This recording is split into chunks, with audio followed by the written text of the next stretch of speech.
악인을 의롭다 하고 의인을 악하다 하는 이 두 사람은 다 여호와께 미움을 받느니라. 미련한 자는 무지하거늘 손에 값을 갖추고 지혜를 사려 함은 어찌미요. 친구는 사랑이 끊어지지 아니하고 형제는 위급한 때를 위하여 낳느니라. 지혜 없는 자는 남의 손을 잡고 그의 이웃 앞에서 보증이 되느니라. 다툼을 좋아하는 자는 죄가를 좋아하는 자요 자기 문을 높이는 자는 파괴를 구하는 자니라. 마음이 굽는 자는 복을 얻지 못하고 혀가 패역한 자는 재앙에 빠지느니라. 미련한 자는 미련한 자를 낳는 자는 근심을 당하나니 미련한 자의 아비는 낫기 없느니라. 마음의 즐거움을 양약이라도 심령의 근심을 뼈를 마르게 하느니라.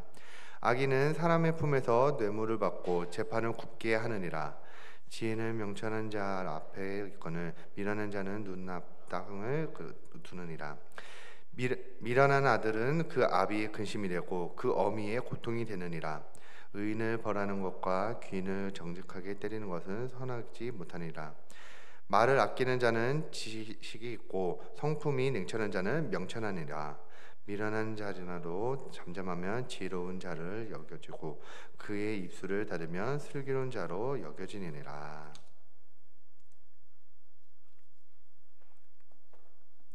할렐루야. 오늘도 말씀으로 승리하시는 하루 되시길 바랍니다. 최근에 군 관련된 뉴스 하나가 굉장히 시끌시끌합니다. 군대에 이제 막 입대한 청년이 입대한 지 10일 만에 세상을 떠나게 된 안타까운 사건인데요. 일단 언론을 통해 확인되는 것을 중심으로 설명을 드리겠습니다. 이제 훈련소에 들어온 지 얼마 안 된 병사들이 떨어졌다는 이유로 얼차례를 받게 되었는데요. 이때 병사들에게 주었던 얼차례가 이런 것들이었습니다. 20kg이 훌쩍 넘는 완전 군장을 하고 띵걸음과 팔굽혀펴기를 과도하게 시켰다는 건데요. 이제는 병사들도 핸드폰을 쓸 수 있기 때문에 본인이 고인분과 그 자리에 함께 있었다면서 인터넷에 올라오는 글들에는 이보다도 더 가혹한 내용들도 많습니다만, 일단 완전 군장을 하고 띵걸음과 팔굽혀펴기를 했다는 것만 봐도 이게 얼마나 잘못되었다는 것인지 알 수 있을 겁니다. 군대에서는 나라를 지키기 위해서 흔히 말하는 군기가 필요할 수도 있고요, 때에 따라서는 얼차례를 줘야 될 수도 있습니다. 그런데 이게 너무 가혹해지면 위험해질 수 있으니 그 방법과 강도를 규정으로 상한선을 두는데요. 그 규정으로 적용해진 경계를 넘어서까지 이제 막 군대에 들어와 체력 훈련이 되어 있지도 않는 병사들에게 이런 명령을 한 겁니다. 현재까지 알려진 바로 고인의 사망 원인이 이제 횡문근 융해증이라고 하는데요. 이게 뭐냐면요, 지나치게 체온이 상승하거나 무리한 근력 운동을 하게 되면 몸에 있는 근육 세포 하나하나가 다 녹아내리고 그 녹아내린 세포가 혈액으로 유출되면서 이게 신장을 빠르게 망가뜨리는 병입니다. 고인분이 이 당시에 근육이 녹아내릴 때 얼마나 괴로웠을지 또 얼마나 아팠을지 상상이 안 갑니다. 이 안타까운 사건을 듣고 제가 주목한 게 지금 이 부분인데요. 병사들이 얼마나 큰 잘못을 했는지 모르겠습니다. 그리고 하지만 그게 규정에서 정해진 경계를 넘어서고 사람의 근육이 녹아버릴 정도로의 그렇게 고강도의 얼차례를 줬어야만 했는가? 입니다. 그렇다면 병사들에게 이 명령을 했던 이 지휘관이요, 과연 자신의 명령으로 인해서 사람이 죽게 된다는 것을 알았을까요? 지금 이 사건 때문에 온 나라가 난리인데 이 지휘관은 왜 경계를 넘어서까지 이렇게 무리한 명령을 내렸을까요? 저는 이분과 대화를 해본 적도 없고요. 혹시나 세상에 알려진 것과 다르게 병사들이 얼마나 큰 잘못을 했는지 안 했는지도 확인할 기는 없습니다. 그러나 한 가지 확실한 건요, 이 지휘관이 내린 이 명령이요, 자기가 내린 이 명령은 합당한 수준이라고 생각했을 겁니다. 만약 사람을 죽음에 이르게끔 만드는 그 경계를 넘어서고 있다는 것을 스스로 알았다면요, 이런 명령을 절대로 내릴 수가 없어요. 잠깐 혈기로 인해서 명령을 내렸다고 하더라도 자신의 직업과 생명이 걸린 일이니 금세 다른 방법으로 바꿨을 겁니다. 이분은 한치의 의심도 없이 자신의 판단을 완전히 믿고 있었을 거예요. 그러다가 완전히 오판을 해버린 겁니다. 우리가 매일 묵상을 하면서 배우는 것이 하나 있죠. 다른 사람에게 일어난 일은 나에게 일어날 수 있는 일일 수도 있고, 또 다른 사람에게 일어났던 죄는 언젠가 내가 짓고 있는 죄, 혹은 지금 내가 짓고 있는 죄일 수도 있어요. 어쩌면 우리도 이 지휘관처럼 스스로 잘하고 있다고, 틀릴 일이 없다고 그렇게 확신하면서 살아왔었지만, 사실은 그동안 내가 잘못 판단했던 거고, 내가 완전히 오판하고 경계를 넘어버리는 수많은 선택을 하면서 살아왔을 수도 있어요. 그러면 우리는 어떻게 해야 잘못된 결정을 하지 않고 지혜 있는 결정을 할 수 있는지 오늘 말씀을 통해 함께 묵상하고자 합니다.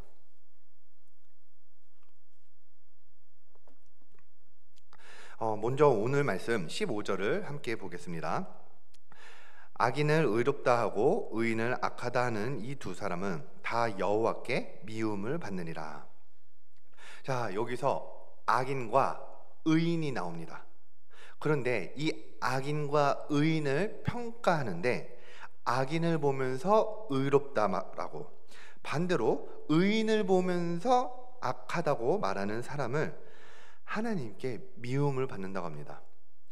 그런데 여기서 미움을 받는다라고 번역된 단어의 원어는요, 토아바트라는 단어입니다. 이거는 단순하게 미워하는 것을 넘어서 구역질 나는 것, 혐오, 가증한 것, 이런 것들을 말할 때 쓰이는 단어입니다. 그러니까 하나님이 이런 사람들을 보면서 구역질이 날 정도로 혐오스럽고 가증하게 보신다는 뜻입니다. 아니, 그런데 이게 좀 가혹하지 않나요? 우리는 완벽할 수가 없죠. 모든 게 한치의 오차도 없이 정확할 수는 없는 거예요. 악인과 의인에게 잘못된 평가를, 실수를 할 수 있는 그런 일을 할 수도 있습니다. 그런데 하나님께서 이런 자들을 향해서 구역질 날 정도로 미워하시니 우리는 그 이유를 알아야겠죠. 일단 16절을 쉬운 성경 버전으로 읽겠습니다. 어리석은 자가 가진 돈은 가치가 없다. 왜냐하면 그는 지혜를 살 생각을 못하기 때문이다. 이 말씀은 어리석은 자에 대해서 이야기를 하시는데요, 어리석은 자들이 가진 돈은 가치가 없대요. 그러면 어리석은 자들이 가진 돈이 왜 가치가 없습니까? 내 욕심을 채우기 위해서는 돈을 쓰지만, 지혜를 얻기 위해서는 혹시 또 무언가를 배울 때는 그 어떠한 값을 치르지도 않기 때문입니다. 우리가 학교에 가든 직장에 가든 무언가 지식을 얻고 배우려고 하면 앉아서 듣기도 하고요, 공부도 하고, 때로는 스승에게 가르침도 받아야 하죠. 무언가 얻으려고 하면 그냥 얻어지는 게 아니라 내가 배우고 머리 쓰면서 최소한의 노력하는 그 값을 치러야만 합니다. 그런데 미련한 자는 자신이 원하는 돈을 얻기 위해서는 일도 하고 재산을 관리도 하면서 그 노력하는 값을 치릅니다. 그러나 지혜를 얻기 위해서는 그 어떠한 값도 치르지 않고 지혜를 얻으려고도 하지 않는 거예요. 자, 지금 여기까지 봤을 때 뭔가 말이 안 이어지는 것 같아요. 15절에서 잘못된 평가를 하는 사람을 하나님이 그토록 미워한다고 하셨는데, 16절에서는 미련한 자의 돈 쓰는 문제를 말씀하십니다. 이어서 17절을 보겠습니다. 친구는 사랑이 끊어지지 아니하고 형제는 위급한 때를 위하여 낳느니라. 내가 함께하고 가치 있게 여겨야 하는 인물이 나에게 사랑을 끊임없이 주는 친구와 위기의 때에 함께하며 돕던 형제라고 합니다. 여러분 보세요. 15절에서는 하나님이 역겹다고 표현할 정도로 하나님을 분노하게 만드는 사람이 나옵니다. 그러더니 16절에서는 돈에 관한 이야기가 나오고요, 17절에서는 관계에 대한 이야기가 나옵니다. 핵심 주제가 분노, 돈, 관계, 이렇게 순서로 이어지고 있어요. 마지막으로 18절을 함께 보겠습니다.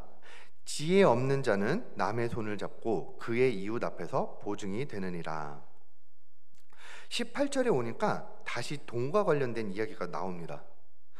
그리고 지혜 없는 자는 이웃에게 함부로 보증을 선대요. 그런데 이 말씀은 18절 한 구절만 해석하는 게 아니라 앞에서 보았던 구절들을 이어서 봐야 합니다. 차근차근 다시 한번 정리하면서 보겠습니다. 악인을 의인이라고 평가하고 의인을 악인이라고 평가하는 이렇게 미련한 사람은 하나님이 역겨울 정도로 미워한다고 하십니다. 그런데 이렇게 미련한 자는 돈처럼 내 욕심을 채우기 위한 것들로만 그 마음 안에 가득하고 또한 추구하지 정작 가치 있는 것을 얻기 위해 어떠한 값을 치르지 않아요. 그런데 하나님이 말씀하시기로 값을 치를 만큼 가치가 있는 것은 나를 사랑해주는 친구와 형제라는 관계에도 포함되어 있어요.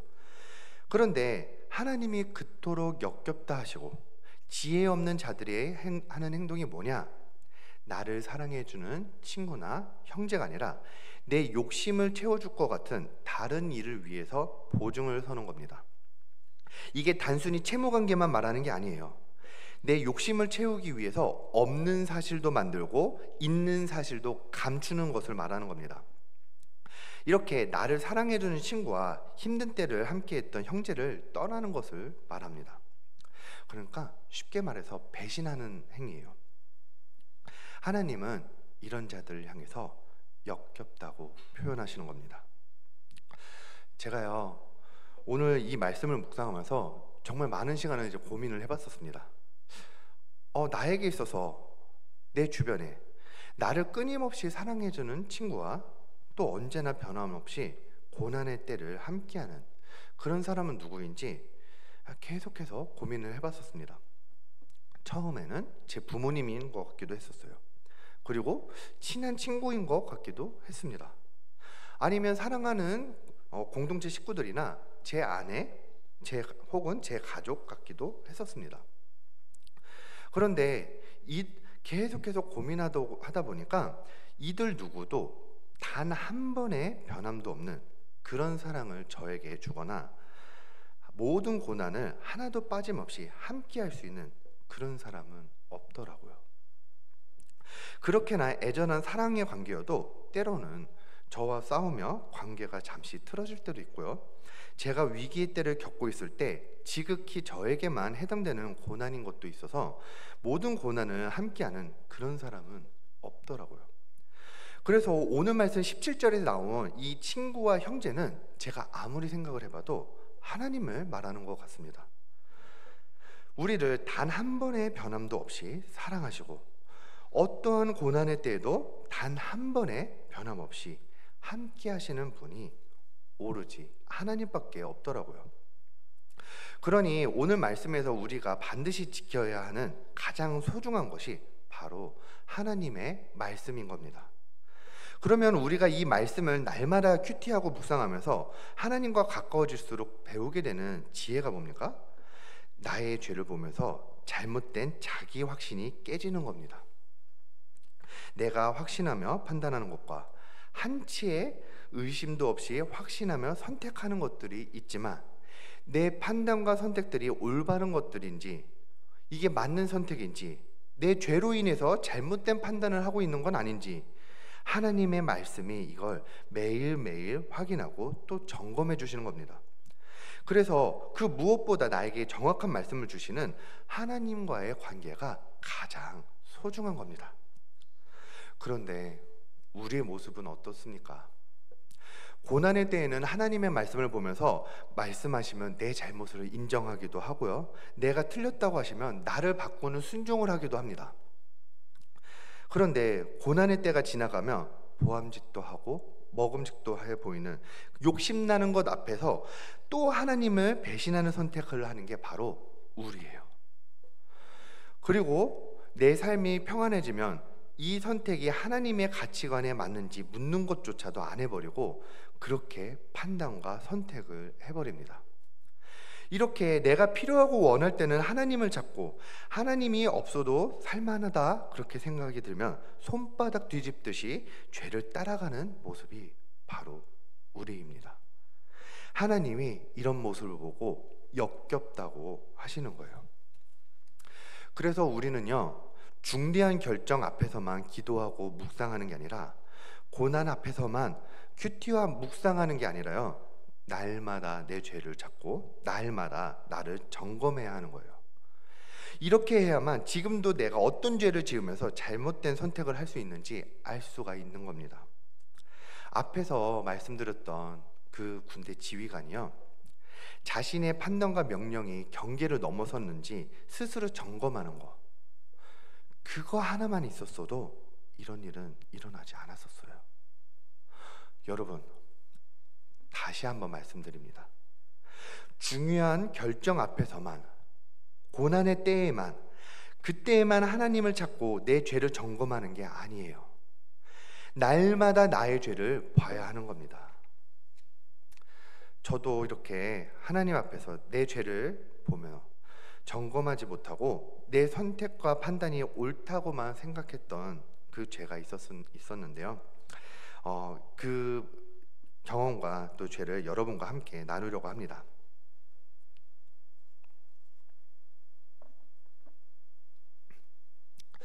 제가 20대 시절에 한 교회에서 파트 사역자로 사역을 하게 되었습니다. 그 교회의 상황은 이랬었어요.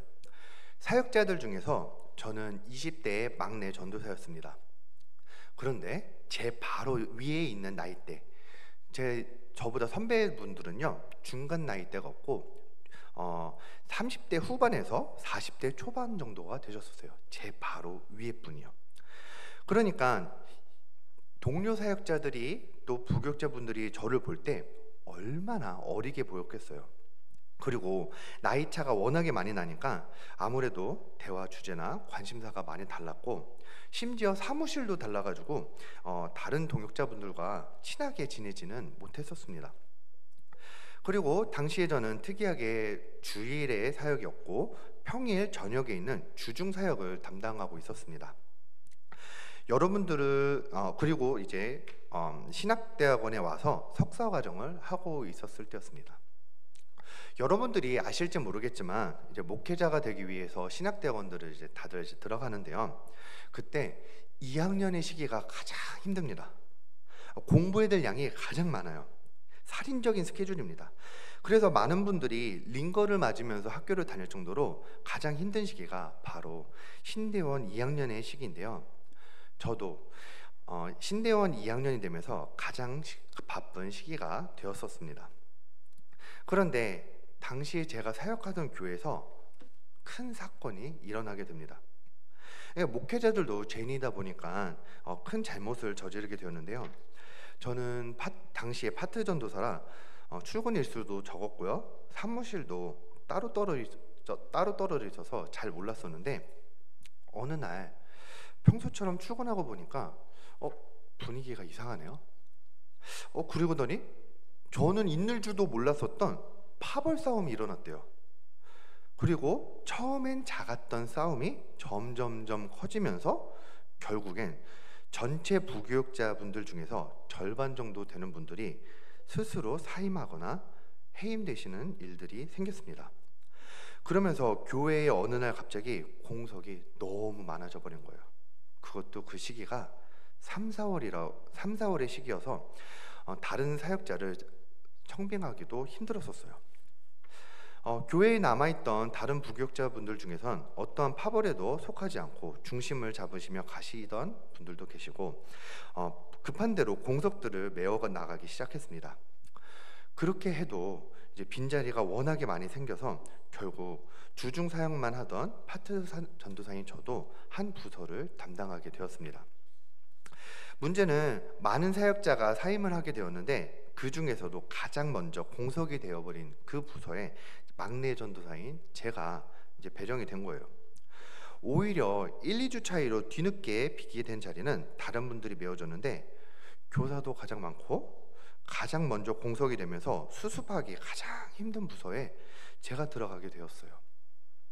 이런 상황이니 그 부서 선생님들의 마음이 어떻겠어요? 사역자들끼리 파벌 싸움하면서 일어난 이 일만 봐도, 이 난리만 봐도 기가 막힌데, 본인이 섬기고 있는 부서 사역자가 가장 먼저 사임하게 되었어요. 게다가 그동안 그 부서 사역자로 오시는 분들은 모두 나이대가 있고 경험 많고 노련한 사역자였는데, 가장 먼저 공석이 되었는데도 가장 어리고 경험 없는 20대의 전도사가 임시로 오게 된 거예요. 일이 터지고 처음으로 그 부서에 가서 매주 있는 교사 경건회와 회의를 위해 그 진행을 위해서 앞에 서게 되었는데요. 제가 그때 말로 표현하기 힘든 그 분위기를 아직도 못 잊어요. 교사분들 입장에서는 갑자기 작별 인사도 못하고 사역자와 헤어졌는데, 또 사역자들에게 실망도 하고 속상하고 시험도 들고, 그렇다고 본인들까지 교회를 뛰쳐나가고 싶지만 부서에 남아있는 어린 아이들 때문에 마음처럼 뛰쳐나가지도 못해요. 그러니 힘든 시기에 최선을 다하면서 부서를 섬기게 되었는데요. 그렇게 시간이 흐르자 선생님들이 저에게도 마음 문을 열어주셨고요. 다른 교육자분들도 한 명 한 명씩 청빙이 되었습니다. 그 위기의 시간에 처음에 아이들이 많이 줄었지만 시간이 흐르면서 감사하게도 오히려 이 사건 이전보다도 아이들이 더 많아졌어요. 그런데 이상하게도 제가 임시로 맡은 이 부서에는 새로운 사역자가 청빙이 안 되는 거예요. 그러니 저는 학업과 사역에 완전히 지치게 되었는데, 이러니까 제가 일상에서 어떤 시간을 버려야 하는 그 선택의 순간이 오더라고요. 그러면 제가 어떤 시간을 버렸냐 하면요, 하나님에 대해 더 공부하고 맡겨진 사역을 더 잘해보겠다고 말씀 묵상과 제 안에 있는 죄를 점검하는 그 시간을 없애기 시작했어요. 그리고 매일매일 하루 종일 과제하고 설교를 만드는 그 기계가 되어버렸었습니다. 그러자 시간이 지나면서 점점 제 안에 있던 죄가 안 보이기 시작했는데요. 제 마음 안에서 온갖 생색이 올라오기 시작하는 겁니다. 아니, 난 막내고 난 2학년이고 내가 가장 힘든 부서를 땜빵했어. 너무 힘들었어. 그러니까 나는 다른 사람들보다 더 대우를 받아야 돼. 나는 그럴 자격이 있어. 이렇게 생각하면서 제가 엄청 날카로워졌었어요. 당시에 지금의 제 아내하고 당시에 제가 연애를 하던 시기였었는데, 아내 말로는 지금까지 저를 봐왔던 모든 시기 중에서 이때가 가장 제 안에 화가 가득했었다고 합니다. 그 당시에 저는요, 이제 운전하다가 이제 갑자기 창문 열고 소리를 지르면서 이제 시비가 붙기도 하고요. 길 가다가 사람들하고 싸우기도 하고, 온갖 생색과 화를 가진 채로 그렇게 살아왔었습니다. 그리고 제가 더 돋보이기 위해 교회에다가 요구를 하기 시작했었어요. 제가 임시로 맡게 된 부서에 아이들이 많아지게 되면서 예산이 부족해졌는데요. 그래서 예산 증액을 요청해야만 했었습니다. 부족해지니까 그럴 수는 있죠. 근데 제가 묵상 시간을 포기하면서 살아가니까 스스로 죄인 줄도 모르고 완전히 잘못된 방법으로, 완전히 해서는 안 되는 그 방법을 선택하면서 그렇게 보고를 하기 시작했습니다. 원래는 보고할 때도 정해진 폼이 있어요. 그 폼 안에서 내용을 채우기만 하면 되는데, 저는 정해진 폼까지 바꿔가면서 비교하기 쉬우라고 부서 인원 증감률을 표로 만들었고요. 나라 전체에서 저출산이라고 대한민국 연령대별 인구 증감률도 넣었었습니다. 아니, 그 어느 교회에서도요, 보고할 때 이런 데이터까지 넣지 않아요. 그러니까 심지어 제가 그냥 돋보이고 싶어서 이렇게 한 거였는데, 근데 심지어 생색을 더 내고 싶어서 이런 것들을 이제 넣기 시작했었습니다. 그 이유가 뭐냐? 나는 가장 오랫동안 땜빵 역할을 하는데 전임 자리에 있는 선배들은 시간이 지나도 내가 고생하는 것을 나몰라라 하는 것 같고 미워지더라고요. 그래서 가장 미웠던 선배가 담당하는 부서의 인원 증감률과 제가 임시로 맡은 부서의 인감률을 그렇게 비교하는 표까지 만들어서 보고해 버렸어요. 너무 잘못한 거죠. 새파랗게 어린 그 막내 전도사가 이렇게 행동하는데 누가 저를 좋아해 주겠어요.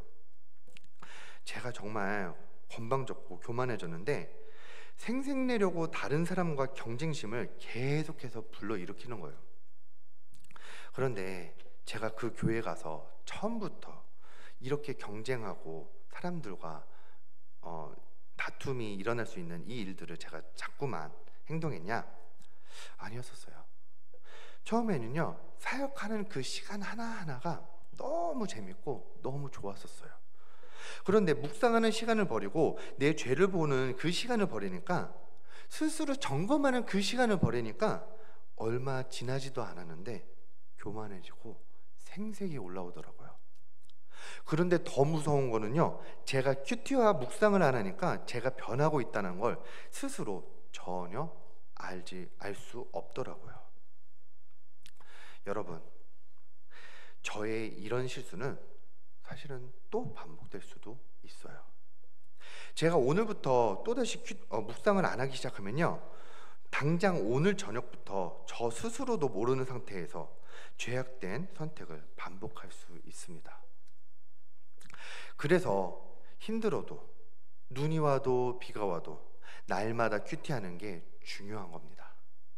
그렇게 우리 모두 날마다 큐티하며 나의 죄를 보고 나를 점검하는 그 습관을 놓지 않으시는 여러분들 되시길 주님의 이름으로 축복합니다.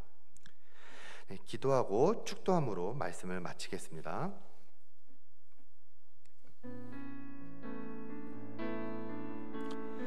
하나님,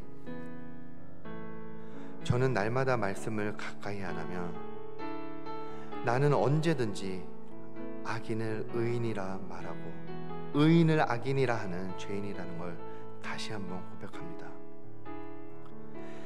날마다 말씀을 의지하지 않으면 나는 다른 사람을 분노케 하고 경쟁하게 만들고 하나 되지 못하게 만드는 그런 어리석은 선택들을 해오는 저입니다. 저는 말씀이 내 안에 끊어지면 스스로도 알지 못한 채 계속된 죄악에서만 살 수 없는 죄인임을 고백합니다. 날마다 말씀이 나를 점검해주는 축복이 있길 원하오니 아버지여 함께하여 주옵소서. 지금은 우리 주 예수 그리스도의 은혜와 하나님 아버지의 그 크신 사랑과 성령님의 위로해 주시고 교통하여 주시는 그 역사하심이 사랑하는 모든 성도들의 머리 위에 지금으로부터 영원 무궁토록 함께 있을지어다.